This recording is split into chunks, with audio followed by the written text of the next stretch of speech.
everybody, and welcome to part 2 of Hares on the Mountain by Davey Graham and Shirley Collins. It's been a while since I've made a video, and my apologies if you've missed me. Been a very busy boy working in the West End, and yeah, I thought I'd work through the verse of this song. So as you can see, I've got a capo on 3 on fret 3, so I'm playing in C minor. But in order just to talk about it, because we're using sort of A minor shapes, A minor, C, G, G7, etc. I'm just going to take the capo off. And some of you might not have a capo, so that might make it a bit easier for you guys at home. Please, if you like this video, please share, subscribe, hit the bell, all of that crap. I'm not very good at this social media thing, so please, any help you can do to spread the word, that'd be great.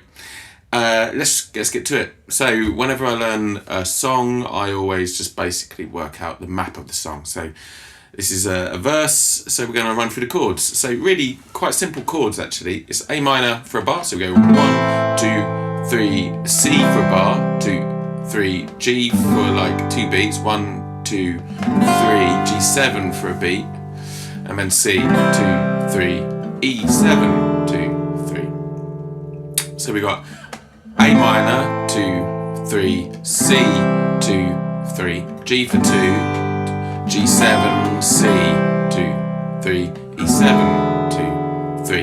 It basically follows the same sort of pattern. A minor, 2, 3, C, 2, 3, G, 2, 3, C, 2, 3, and then it's an E7. But you just put the D in the bass, so you don't need to worry about all the other stuff at the bottom of the bottom 2 strings. You can just strum down from the D string. So let's run through that again. A minor, 2, 3, C, 2, 3, G, 2, G7, C, 2, 3, E7, 2, 3, A minor, 2, 3, C, 2, 3, G, 2, 3, C, 2, 3, E7 with a D in the bass. Yeah. And then you just got about 5 different picking patterns. So this is a really good song to learn if you're trying to get into right-hand picking patterns, because it's in 3/4. So you don't often get to do many picking patterns in 3/4. So one kind of cool thing about this is he uses sort of variations on a theme. So we've kind of got this this sort of vibe for most of it, which is kind of sitting on the back of the wagon, sort of quite chill. And obviously it's swung as well, so it's 1, 2, 3, 1, 2, 3, 1 instead of straight. So all that's really doing is 2 thumbs in a row. So it's P, P on the A and D string, and then I, M, index and middle finger on the G and B string, picking out those 2 strings. And then you return to the thumb, and then the I and M again, and then the thumb again to finish. So it's P, P, I, M, P, I, M, P, P, P, I, M, P, I, M, P, P, P, I, M, P, I, M, P. So that's kind of the main theme of it. And then I think he's just played around with it. Davey Graham, very famous for sort of improvising around tunes, chords, melodies, whatever. So the next version of that, he does basically a hammer-on onto the E of the C chord. So he's hammering on from the open D onto that 2nd fret D string, and then following the same picking pattern. So it's I and M on the B and E string this time, and the thumb's picking up the G string. Yeah, so we go in hammering onto that D string from the open D, and then the P, P, I, M, P, I, M, P. So P, P, it's the same thing. He's just basically done this kind of cool rhythm by doing that hammer. So we've got 1, 2, 3, A minor, and then hammering onto the C chord. So even though I'm not playing a low C, I still hear this as a C major. Mainly because I think in the context of the song, if you notice in the second half of the verse, he plays A minor C again. So I don't feel it as an A minor 7. You could interpret it as an A minor 7, the G in it, so that's the flat 7 of an A minor. But for me, it feels more like a C.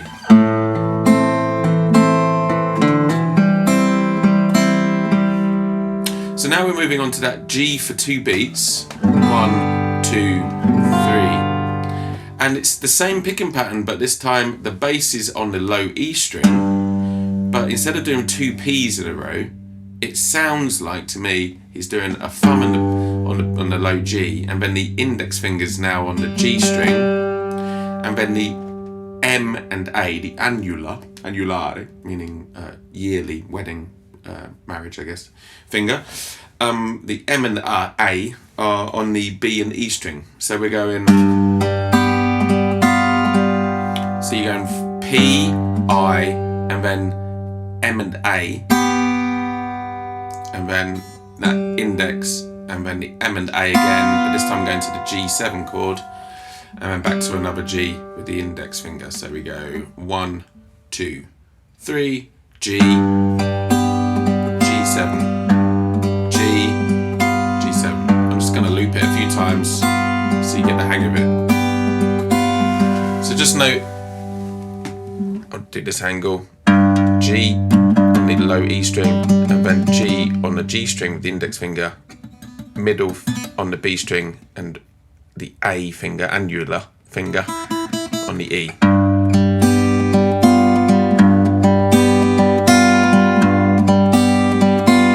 Notice also in the left hand I'm using my third finger to play G. Some people often play it with the second finger. I'm using my third, so I can stretch from the little pinky to the first finger. Cool, so let's do those 3 bars in a row. 1, 2, 3, so P, P, M, hammer, and then P, I. Yeah, and then that picking pattern, the P, I, ma, I, I'm just making this up as I'm going along, then goes into the next bar with the C major. So it's a C major, but you've got the high G voiced, so you've basically got the 5th at the top of the chord voicing, the G. So it's a normal C shape with a little pinky on the 3rd fret E string. Yeah, and it's essentially the same thing, but this time the thumb is picking the A string, and then the same picking pattern in the rest of the fingers. So we've got G, and C. So let's do those 4 bars together. 1, 2, 3, A minor, hammer on the C, G with a different picking pattern, and then the same picking pattern again over the C. And then I get to the end of this phrase now with the E7 chord, and we can return back to the PP. So we're going back to the PP, but the only thing that's changed is instead of going P, P, I, M, P, I, M, P, like we were doing at the start of the verse, we're using the ring finger to replace the P in the middle, if that makes sense. I must sound like a mentalist. So we go P, P, I, M, A, I, M, P. So again, it's a variation. And notice the voicing of the E7. It's kind of the box standard E7 shape, but the little pinky stretched out to the D on the B string 3rd fret.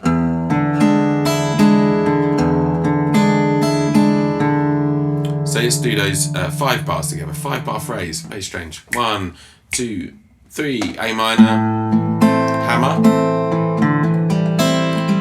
and then the new picking pattern. same picking pattern, and then another new picking pattern. Yeah? And then it basically repeats that same sort of start again. So we've got A minor, hammer. It's exactly the same, the 2 bars of A minor and C are exactly the same. And then we go into G, and this time the G is phrased in 3 beats. So we have, which is really nice. You get this 1, 2, 3, 1, 2, 3 over the top of it. And all he's doing there is doing P, P, and then I and M. So you're picking out the E string, D string, and the G and B again. And then the A string, D string, and G and B.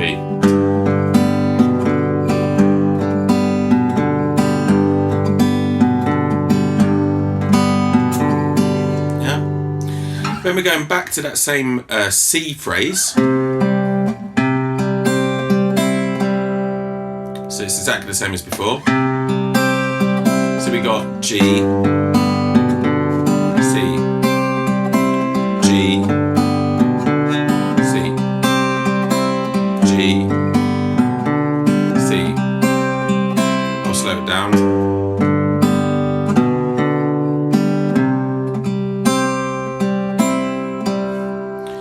So it's just switching your brain so you do that pattern in 3. So 1, 2, 3, 2, 2, 3 over the top of it. It's quite cool.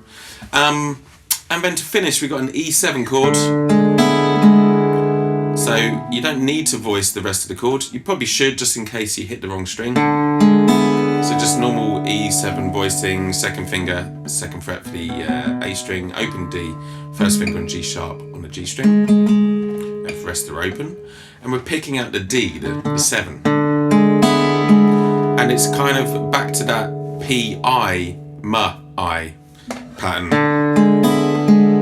And then another little hammer on 2 P's. So it goes back to the A string. And we're going into that C natural, which is quite an interesting sound over that D, E7 with D in the bass. So we get, which is quite nice. So we go D string, index on the G string, Ma on a B and the E string, back to the index, hammer on the 2nd fret of the A string, onto the 3rd fret, and then play the open D again. So let's put all of that together really slowly. 1, 2, 3. So A minor, hammer over the C, new picking pattern. Stay on that picking pattern, just change chord to C, and then a new picking pattern with the ring finger back to A minor with the original picking pattern, hammer, the phrasing in 3,